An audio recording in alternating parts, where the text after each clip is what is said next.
This is a video I've been wanting to check out for a while, but it's in the backlog of my long list. I was curious what he'd have to say about how he feels Souls games save you, because I'm a Souls player. I've been playing Souls games more consistently over the past, I think, almost 2 years now. And I finally finished Dark Souls and Bloodborne and played eldenring a few times. And I feel like they've kind of changed me in some ways. Not a lot, but like I feel like they have taught me to be patient, to keep persevering, to not get greedy, even though sometimes I still do. It's also the Souls community as a whole, like with content creators, with people that consume the content. It's a great community. I really like it. Let's see what Daryl has to say. This is a devil, a Tasmanian devil to be specific. And I know what you're thinking. Does it sound like this? No, it actually sounds like this. Oh! It's cute. Maybe, if you look at it at the right angle. Yeah. But it's also very barbarian. Cute! It feeds on small animals like birds, snakes, wallabies, hell, even kangaroos if it's an especially ballsy little crew of devils. But I think we can all agree that these animals are not what you would call graceful. No, the steady hand of a surgeon is what you'd call graceful. A beautiful woman in fiction who can stitch your wounds with the power of her magical hair, or a colorful phoenix that rises from the ashes is graceful. Maybe a heart-wrenching tear at the climax of a movie that saves the day and restores order is graceful. A confident young Josuke cleverly repairing a wound just as quickly as he inflicts it is graceful, elegant even. Healers in games are stereotypically kind, affectionate, and soft-spoken. With a few rare exceptions, those in stories that serve the purpose of mending that which is broken are full of that which they give. Grace. Graceful both in mannerism and in practice. When I think of these things, I don't think of the Tasmanian devil tearing into the corpse of a baby kangaroo, and yet ecologists think that devils can heal forests. Not with their glowing blonde locks and a song, no, with their barbarianism. You see, to wildly oversimplify it, there is an imbalance in mainland Australia. Feral cats and foxes run rampant through a lot of the forest area and heavily hunt small mammals like bandicoots, batongs, and potoroos. The problem here is, these little manadorks are extremely important for the vegetation. When they forage for food, they spread seeds, fungi, and other organic material into the soil, which means more vegetation, cooler forest floors, and smaller brush fires. If these populations run low, well, it's unprecedented. However, if you have a few devils roll into town, suddenly the cats and foxes back off quite a bit. Having to deal with only devils hunting them means that these small mammals can rebuild vegetation and thrive without over or underpopulating the area. The devils, in theory, can indirectly heal the land. This is an example of something called a trophic cascade, and is exactly the same process illustrated in this video you've probably seen before, where introducing wolves into Yellowstone National Park dynamically changed the flow of the rivers. It's a fascinating process, and it goes to show that appearances aren't. Dude, nature's so cool. Because I know this is always something, having predators and prey keeps the world more in balance. We didn't have them. And obviously there is already overpopulation with certain animals, but if we didn't have them at all, holy, the world would be in disarray just from all the overpopulation of animals. So it's a good thing to have the little devils. To everything. You may not think of a predator as restorative, just like you may not think of a vacation to a grim, unforgiving, dejecting world where your flaws are repeatedly exposed and you are punished for your mistakes over and over and over again as something that can save you. And yet, Dark Souls came into my life just at the right time, and I would argue minimized the very prevalent risk of relapse that comes from a traumatic experience such as suicide. Dark Souls, on the other hand, makes me feel as though I can accomplish anything with enough effort. Actively trying to honestly, get better and have a positive outlook on life was a real struggle for me, and I still struggle with it every day. But the important thing to remember is that you are working on it now. That dark cloud I mentioned earlier, I pretended that it was some crazy Bloodborne boss, and whenever I found myself falling into a dark place, I would picture myself fighting it.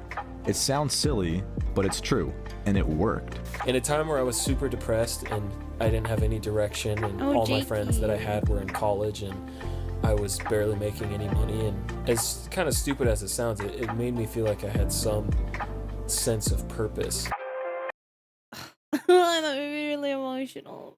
I feel like that's how Souls games has partially helped me too. Along with like, doing content creation in of itself has helped me a lot. I feel that way too, that Souls games help me realize I can keep trying, keep fighting, keep going, despite your mistakes, despite your failures. You keep going.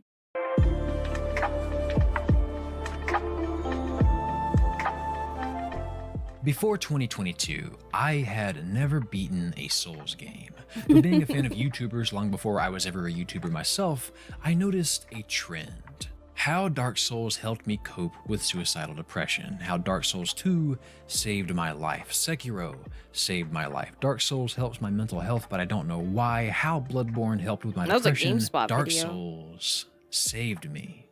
Prior to ever beating one of these games myself, I saw a lot of lamenting about Souls games, controversy over the difficulty, whether there should be an easy mode, talk of them being masterpieces, lots of use of the phrase, "Thank you, Dark Souls." But the theme that constantly intrigued me the most was people who reported being genuinely changed for the better for having played it, even going as far as to say that it saved their life or helped lift them out of a depression.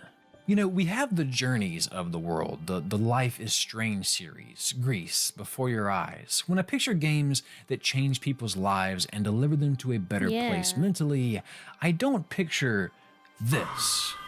And I was gonna say, I don't picture, you think of games that have helped people or have those, very specific messages towards mental health. And you think of, Journey and Grease and, these more beautiful games. And then here's Ludwig. And he helped my mental health, guys. You may not either. But if you find the right thread in the right back alley online, you'll uncover a shamelessly wholesome circle jerk of folks singing the praises of a Dark Souls or a Sekiro and how it taught them to fight back against their depression. Usually signing off on their story with the phrase, "Don't you dare go hollow." Don't you corny dare go as many hollow. admit that it appears, there is something It is very corny, real but here about overcoming the listen. challenges in a Souls game and how If it works, it changes works. people. Never once has a FromSoft game been listed as a nominee for Games for Impact at the Game Awards, and yet, maybe they should be. Devils heal forests, and it would seem that Souls games heal souls. But this isn't just magic or some whimsical poetic sentiment that makes these games affect people in this way. It's a cute metaphor to do the whole devil's art of forests as Dark Souls is the mental health thing, but there is science to trophic cascades and there must be science to what these games do to the human psyche. And there is, quite a bit actually, so to dive into that, let me ask you a question. Do you remember the first word you learned how to spell? For me, it was red. There was a little I don't think I do remember the first word I learned to spell. Fortunately, I wish I did. But I don't. Oh, you guys, do you know the first word you learned to spell? Because I don't remember most of my childhood. I'm not sure why. I don't think it's anything, bad. I just don't personally remember most of it, unfortunately. Word you learned how to spell. For me, it was red. There was a little song that they taught us to help us get it. I think it went something like this, maybe? And I'll never forget feeling a cascade of relief because as a 4-year-old starting kindergarten, being away from your parents for the first time ever and doing something new and foreign like spelling was terrifying. But knowing I could spell a word was the first confidence boost I think I ever had. Maybe you also felt really good about yourself for spelling that word. Maybe it was something else. For you, it could have been riding your bike without training wheels for the first time. Maybe it was finally beating your brother in Smash. But whatever it was, you suddenly felt relief that you could do what you once feared you couldn't. That little boost of confidence we all likely Oddly, I'm saying that. I think it was when I first learned to ride a bike. Because I didn't think I could do it. Because it was really hard at first. And then I did it. And I'm like, oh my God. I could ride a bike without the training wheels, I should preface, because without the training wheels, I was like, I don't know if I could do this without the training wheels, Mom. And then I did. That's kind of true. I never really thought about that. Like, realizing, oh my god, I can do this thing, and then that just gives you this little like confident serotonin boost in your brain. I'm awesome. Which you all are awesome, okay? Don't forget that you are. That you once feared you couldn't. That little boost of confidence we all likely felt as children is something called self-efficacy, our own perception that we can perform a task and achieve desired results. And to be clear, this is very different than self-esteem, which is a broader term largely referring to one's perceived worth. No, this is the feeling when you're getting the hang of something, when you've won a few rounds and feel comfortable with your strategy, when you're nervous to have a conversation with someone, but then talking with them comes surprisingly natural, and when you start to get your first FromSoft game. It's the moment when you start to understand when it's best to roll versus when it's best to simply walk or run to avoid attacks. When you realize that you can't button mash, when you start comfortably landing parries, when you realize that patience is everything. Several studies like this 2021 article have found that self-efficacy is negatively associated with a lot of things that I'm sure you're familiar with. Depression, anxiety, worry, even social avoidance. In essence, if you have a higher overall level of self-efficacy, you'll likely experience a lower amount of these other brutal thoughts and behaviors. The reverse is also true. Lower levels of self-efficacy are actually predictive of depression and the like. So I don't like that I'm seeing myself in this video. Please stop. Oh my god, this is like a therapy session in a video right now. I wasn't expecting this much in this video. Holy schmoly. I know I have low self-efficacy. It's definitely probably better, but I think it's hard getting older and especially feeling lost in your adulthood, like a lot of us probably do and still do, and feeling like you can't do anything, like you're bad at everything. I've definitely been there and still am there sometimes. I get it, but you can do something. You are good at things. There's just things maybe you're not great at that maybe someone else is good at. And there's things that you're great at that that other person is not good at. It's just we're all different. And, you know, life is hard, but keep going. I know this is I wasn't expecting such a heartfelt video with emotions. This is very, like, emotional. Amount of these other brutal thoughts and behaviors. The reverse is also true. Lower levels of self-efficacy are actually predictive of depression and the like. So as you find yourself getting better in these games, it provides a sense of competence and a chance for you to grasp that sensation of feeling sure of yourself once again. You start to feel comfortable with red, or in this case, handling every variety of enemy and environment, and in turn, in a time in your life when a lot of things other than spelling are new, foreign, and terrifying, your self-efficacy rises, and your darker thoughts may become less prevalent. Now, we need to pump the brakes a bit because you could easily say that a lot of games have those "oh, I get it now" moments, right? Most games provide a challenge and all games have to be beat in some way, right? And yet, you don't see many Mario Odyssey helped me overcome depression videos despite how brilliant that game was. What is it about Miyazaki's works specifically that bring people to an unapologetically reflective place? To answer that, let me ask you another question.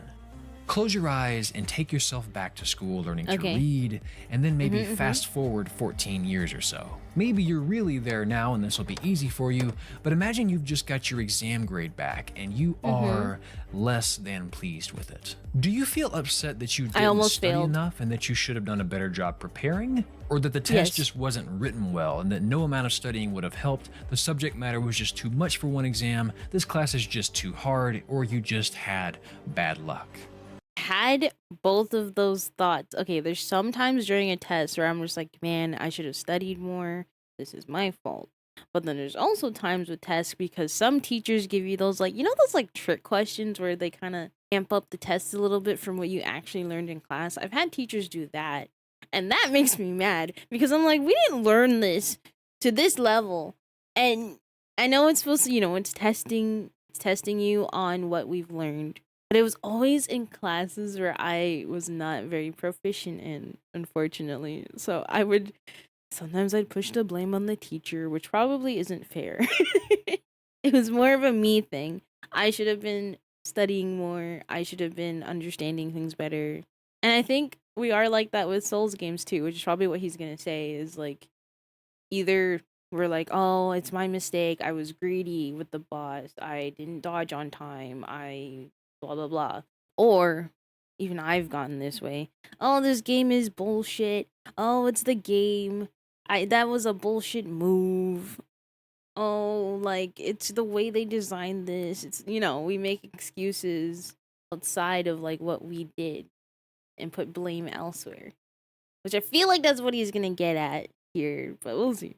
Let's see. Obviously, it depends on the exam, but what we're talking about here are attributions, Johns, as some of you might call them. Your explanation for your bad performance here. Never do get to go head to head. Please, no Johns. The difference in these two cases is whether your excuse for this is internal in that you personally accepted responsibility, or external in that you blamed the outcome on the outside world. This is something that psychologists refer to as a locus of control. Do you blame yourself for things that happen to you, or your circumstances? Was it a lack of skill or a lack of luck that shackled you to this shitty grade? Now, I don't want you to hyper-focus on what your answer was. I know that the internal locus seems more admirable here, but if you had a bad grade due to an error with the answer key, or the exam mistakenly had material on it that wasn't covered in class and the instructor is planning to reimburse everyone for those points, then suddenly the dude with the internal locus is beating themselves up over nothing. Not everything in life is in your control, and because of this, neither locus is inherently good or bad, it's situational. I'm sure you can imagine all the ways your locus of control can affect excuses for failure, so let me ask you the same question as before, but this time, let's say you did really, really well on this exam. It's an A, a high A. Is your locus internal or external now? Do you give yourself credit for that grade, or do you call it luck, say we take those, or even just assume that the test must have been easy? Albert Bandura, the psychologist who originally proposed self-efficacy in 1997, posits that efficacy... I will definitely say some tests I've done really well on. I'm like, man, I got lucky.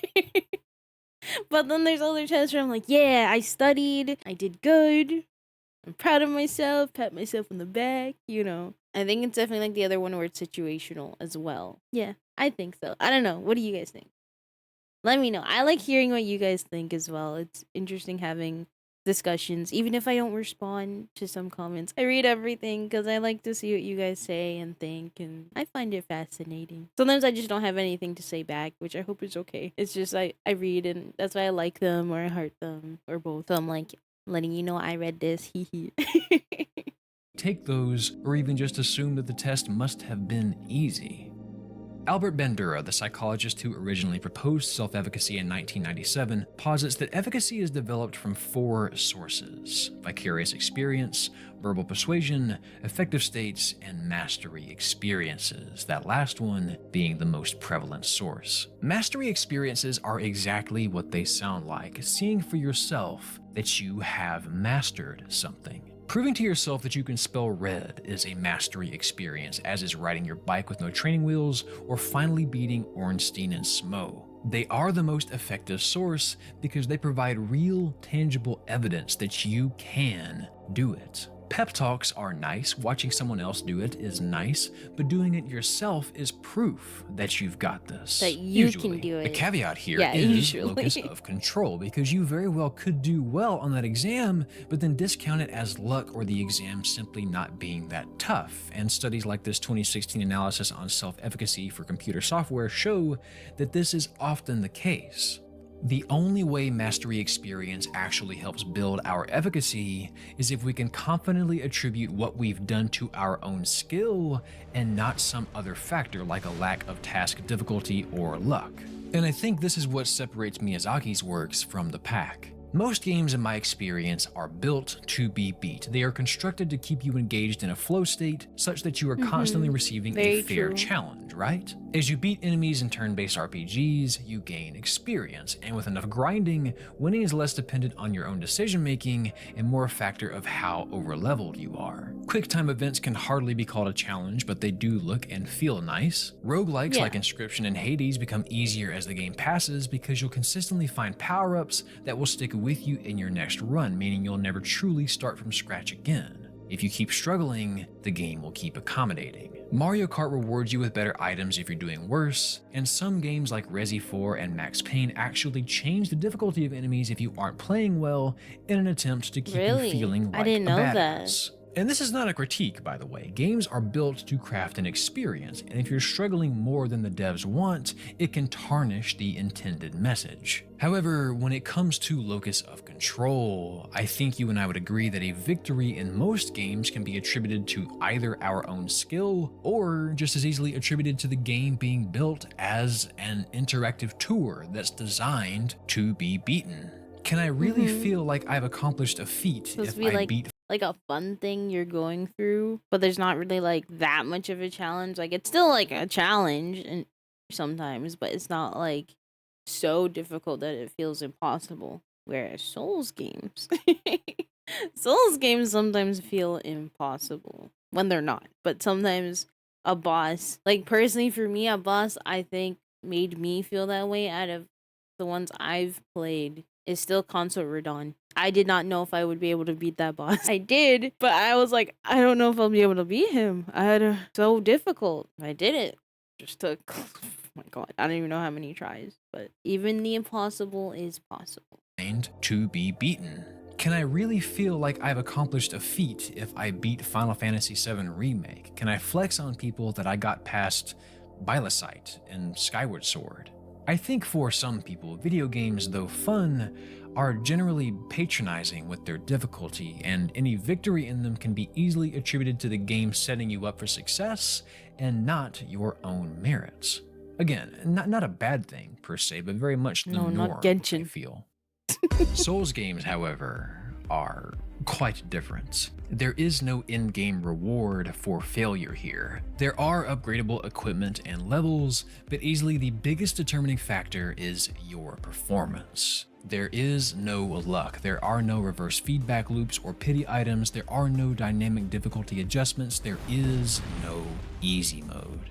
If most games are built to be beaten, FromSoft games are built to make you quit. Your Zeldas, your Arkhams, your Tsushimas, they all provide an adventure, but these games provide a provocation. They insist that they can't be bested, and they dare you to try and prove them wrong.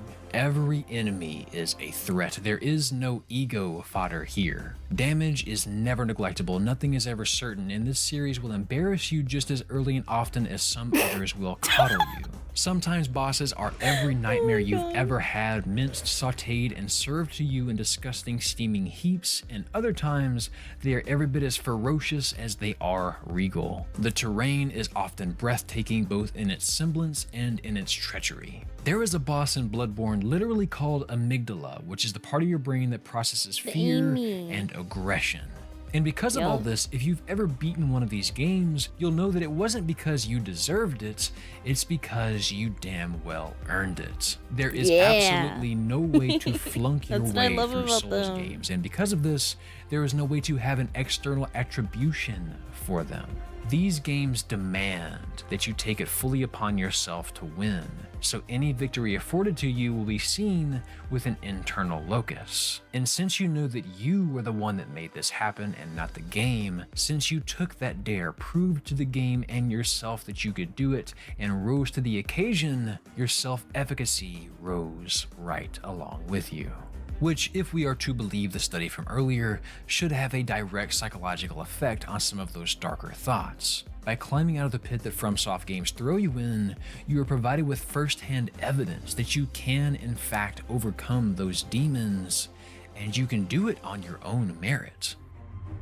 If you feel like there's something wrong, making that first initial step to actively try and better yourself is such a great achievement. I don't know, it gave me some sort of sense of control in my life that I somehow went from sucking ass, fighting the skeletons at the beginning on accident, and beating the game. The way to live a happy life becomes clear. Take the little steps to gain as much agency over your life as possible. It's certainly important to note a few things, like in the 2021 article from earlier, self-efficacy is only negatively correlated with depression, anxiety, worry, and social avoidance. It doesn't mean that raising self-efficacy is guaranteed to fix those things. The relationship goes both ways. Correlation isn't causation. You could certainly see where repeated failure leads to low efficacy and in turn depression, but you could also imagine that the death of a loved one creates a depression that leads to the person feeling helpless. We can say with confidence that both factors are related in an inverse manner, but while it may help, beating Bloodborne won't necessarily bring you out of that dark place. These games aren't for everyone, and even if it is for you, it may not be everything you need. But I think the reason this series does change so many people is because in a lot of cases, that boost to self-efficacy has a very real, palpable effect on anxiety and the like. I'm stressed about dealing with people at work and my heavy course load at school, but after beating Artorias, after beating the Demon of Hatred, after finally getting past Margit, maybe it's not too much for me to handle. Of course, self-efficacy in Souls games is not the same thing as self-efficacy in life, right? This does not translate to being a good conversationalist or even a good person. Well, yeah, winning here won't fix your problems, but the efficacy from it may be more generalizable than you think. One study found that self-efficacy training in a sample of women increased self-efficacy perceptions not only for self-defense skills, but also across a handful of things like sports competencies and coping skills. In another 2011 meta-analysis, researchers found that in patients with high blood pressure, higher self-efficacy was associated with self-care behaviors like medication adherence, physical activity, and dietary changes. Our confidence in one task, it seems, often bleeds into other domains of our life. Which is true. Because whenever I'm, like lately, I've been on a be healthier drive of my life. And it's like eating better makes me want to be like, okay, I should do some exercising too. Oh, I should take my vitamins. Oh, this and this. And you just keep adding on little better lifestyle changes. And then your life becomes better. Slowly but surely. Obviously, you're still going to struggle with things. I still do. I'm sure you do. But doing those small little things, like you were saying, just small things in life, small changes. And then you add on more small things. And it helps so much. It seems, often bleeds into other domains of our life. For many people, I think Miyazaki's works are a wake-up call. An invitation to find proof of your strength disguised as a hauntingly gorgeous game that your friends won't stop talking about. I think every single one of us would be lying if we said that we've never doubted our ability to do anything. Sometimes something as simple as getting out of bed in the morning feels like a Herculean task. Sometimes trying to believe a positive thought is like trying to start a fire in a rainstorm. But what I love about these games, and really any game that's brutally difficult, is that they are every bit as harsh as reality sometimes. Much like your real life circumstances, they don't care about you or your feelings. They are what they are, unmoving, unwavering, unyielding. And even so, you still face them head on. Much like trophic cascades, this is not just an encouraging sentiment. It's a very real, measurable phenomenon. Overcoming difficulty builds confidence, it builds perseverance, it builds your self-efficacy, it gives you proof that you can overcome whatever the universe has placed in front of you, and knowing that others have overcome the same challenges you have, both in these games and in the real world, can remind us that we are not alone in our struggle. You are not the first or the last to fight the good fight, and it's one that you can win. You know that now, don't you? So keep on fighting that fight. Be safe, friends, and don't you dare go hollow. Don't you dare go hollow, guys. Sorry, that made me so emotional, dude. Hey there, thank you so very much for being here. I hope you liked this one. It felt nice to take a break from the creepy stuff and get back to something that was a little more heartfelt. I finished Dark Souls in January and it was everything everyone said it was. At the time of me writing this, I am only 24 hours away from the Elden release, so even though there was probably a ton of footage from that game in the video, past me is losing his mind. Oh my god. The other past me who is recording this right now is having the time of his life. This game is amazing. Let me know your journey with the Soulsborne Ring series down below. As always, a massive thank you to my wonderful Patreon supporters who I have But don't hollow out, guys. Okay, please don't hollow out. Keep going. Keep fighting. Your bosses, fight your demons. Don't let them win. Because I personally, I want you guys to still be here. I want you to still be around. Man, this is a good video. I wasn't expecting such a, I guess, hit to the feels with it as much as I assumed. Like, initially, I didn't think it would hit me that hard, but it did.